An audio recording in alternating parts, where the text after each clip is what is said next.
Oh, let's go around and say our names. William, Padace, Billy. I'm Tish. Ryan Riley. Taylor Moss. I'm Nancy Scotto. All right, cool. So this week the question is broken down into two pieces. So we'll cover the first part first, and then we'll dive into the cultural difference piece. So first part was discuss with your group members situations in which you have employed the various sources of power and influence referenced by Hackman and Johnson. Work to tie those experiences to your role as a leader or as a follower. So Ryan, you want to take the first piece? I can do that. So, I'm not a huge fan, of course, of power, but at my job at the movie theater as a manager, I am forced to basically scold people for my job. I have to. Basically, there's a system to where if anyone, I don't know, loses us money, I don't know, swears in front of a guest, just does something they're not supposed to do, we have to like document them. We have to write them up, which is like a little unnecessary at times, but I guess it keeps people in line. It keeps people on task. And after a certain amount of time, if like you accumulate multiple, you can either be like demoted or like potentially lose your job. So I'm not like, I don't prefer this style, but this is one that like relates most to me right now. So Fair enough. I think that with my job, at least, I use more like legitimate power because I am in charge of basically what the baristas and the barista trainers do. However, my store doesn't have any barista trainers right now, so I basically get to watch all the baristas, and like I do have coherent power, but I don't use it only because the fact that it's supposed to be like a learning experience. So if someone's like should be stocking cups and should be doing this, but they're like helping make drinks, like I have to be like, hey, like, can you maybe go back to what your position was rather than like trying to help make drinks? Like, I'll send someone else because like you need to make sure that you're doing like stocking the store so we can like operate efficiently. So I kind of relate more to like legitimate power because they obviously will go and do it because I am of a higher position than them. But yeah, so that's what I relate to. Cool. You're a supervisor at Starbucks, yeah? Yeah, Same. so much fun when customers So yeah, doing their thing. Oh, it's great. I get the legitimate power for sure. Since you just talked about that, I'll talk about reward power though, because I babysit my friends' kids quite a bit, and I feel like with that I use reward power a lot.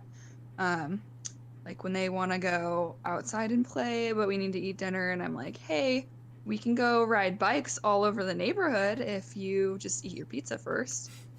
So, it's like holding things against them a little bit, but then rewarding them afterwards if they do what I tell them to do. nice. So for me, the one that relates to me the most is expert power. For my job, I'm in a support role, so I'm usually working with.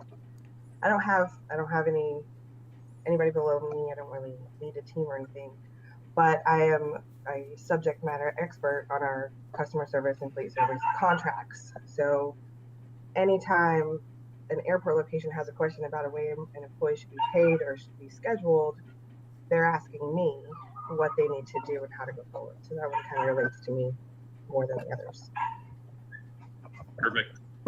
Yeah, I can you kind of relate to all of these, and I feel like most of these can be tied into any position of power. You don't necessarily stay in any one lane, but one can relate to you more than the others. Yep. So right now my job is I basically do sales for GoDaddy. I specialize in email, Office 365 specifically. So expert power is within my organization is where my experience mainly is. However, Information power kind of resonates with me as well because I work directly with customers, and so most of the time they're coming to us with what they have for their current solution for productivity needs. And so I have different pieces of information or packets or PowerPoints, slides, presentations. I'm giving them information about what they currently have versus what we can do for them. So it's going to be mainly getting them the information about the tools that they need to succeed moving forward. As far as the other ones, the referent power and the ecological power, referent power is something that I've dealt with within the organization, because when I do any sort of training or help people out with the job role and helping them become acclimated for it, to it, a lot of them perceive me as somebody who's been in the position for a while and knows what I'm doing, so they admire or look up to what I've been able to do within the organization, and so they use that to model how they want to proceed. It's not necessarily a position of power. I'm in the same role, or in a similar role to what they're doing, but they use my experiences to mold how they want to do things moving forward, and may reach out for advice and everything in the actual role moving forward as well. So I think that pretty much covers the experiences with as a leader or follower with the different sources of power and influence. So you guys want to jump into to discuss the ways in which cultural difference may influence the way we interact with leaders and the people that employ the power? Yeah. So this is going to be a little bit, I mean, there's a ton of information with this, but as far as how we address it, I think we spoke about it before we started recording, how we may not have specific individual experiences with other cultures and how they interact. So it's mainly just going to be touching on the points of how your style may be affected if you were in a high or low context culture. So Ryan, you want to start off again with how yours would relate with the high and low context stuff? Yeah, I can jump in. I can try to do what I think is right. Sorry to ambush you, buddy. So, no, you're good. So basically, I'm like a super, like, I don't know, peppy person at work. I'm like really excited, and like I kind of just like tell people what to do, and they do it most of the time because I want to.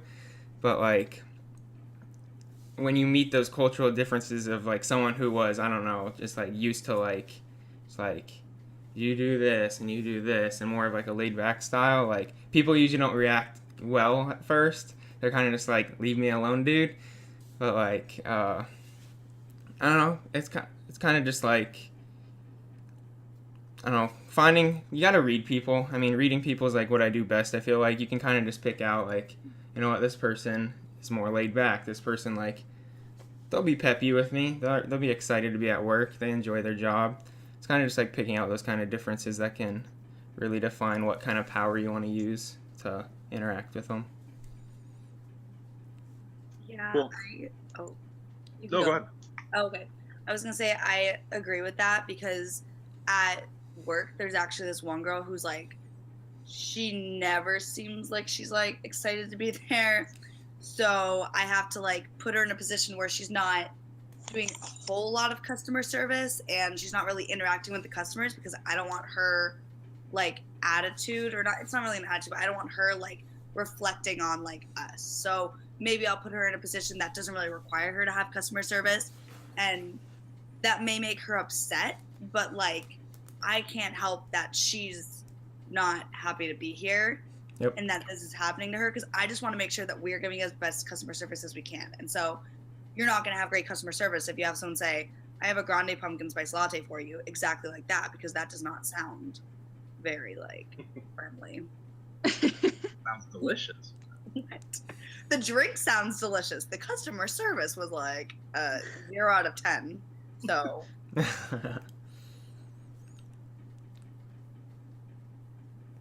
Taylor, do you have anything to add on that or any of the other?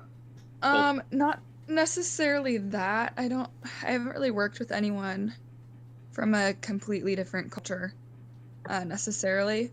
But I think, like, in the lectures, and I know it talks about it in the book, with, like, the high and low context cultures, I get them mixed up, but, like, America is a high context, right?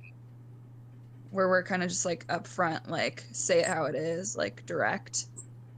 And I feel like it would be very difficult for me to work with someone who is from a low context culture, because they kind of, like, non-verbally want you to figure out what they mean, yeah, which would be really hard for me, because I'm not super direct, but I'm like, hey, can you go do this? Like, I need you to do this. Or, you know, when you have someone who isn't being very peppy at Starbucks, you're like, you need to put a smile on your face. Like, you you gotta know, be a little nicer. And I don't think they would handle it well. So that's definitely a little interesting to me to kind of understand, I guess. I've had experience with that at work. The IT group I work with is very culturally diverse, and it's hard to understand, you know, because you have to kind of approach people, try to be yourself. But I think I accidentally made someone cry one time. Oh no. Just because she didn't understand, you know, she didn't understand what I was asking for, but didn't feel comfortable asking for clarification. And so then when she delivered something that was completely different than what we needed, and her bosses came back to her and were like, why didn't you do this right? You know, she was really upset. Been there. And that was just something that her culture, she expected to be told what to do step by step. This is what I need. And that was it. There was no little bit of inference or trying to figure it out on her own. Yeah. Cool. We're over 12 minutes, so I'm just going to kind of touch on some of the pieces that I wove in. With the high and low context and the power distance and all of that stuff, it's again, I tend to take a middle of the road stance on so much of this stuff, where it's just it's not all black and white. With the high and low context, there are situations where you have to be direct, and just relating it to our culture, where there are other times where you have to read between the lines. So using your example of peppiness, it's not always going to be, hey, put a smile on your face. It's going to be, hey, is something wrong? That's not necessarily directly coming out and saying it, but it's the person is picking up on the fact that why they're not smiling, why they're not being peppy. And then as far as the power distance, that's kind of an interesting concept with me. In my organization, it feels like the CEO is sitting on a golden throne or up in an ivory tower, whatever you want to say. But realistically, there are so many steps in between that it's pretty low power distance. I'm empowered to make a ton of decisions within our organization, but again, kind of middle of the road on that piece of things. As far as collectivism, that resonates in the fact that everything that we do as a culture, it's collaborative. We're all coming together to try and figure out what the most beneficial way to do things is. As far as masculinity and femininity, again, that's kind of a sexist way to divide things out, where it's masculine cultures are seen as competitive and ambitious and dominant, whereas feminine are more nurturing and caring and all of that, blended together type of thing. And then long and short-term orientation was the last thing. Again, middle of the road there, where obviously you want to have a long-term outlook on things, but make sure that your short-term goals are getting you to that long-term. Yep, definitely. Yeah. everything goes that way. So I think we're pretty much hitting our up and against our time limit. So I'm cool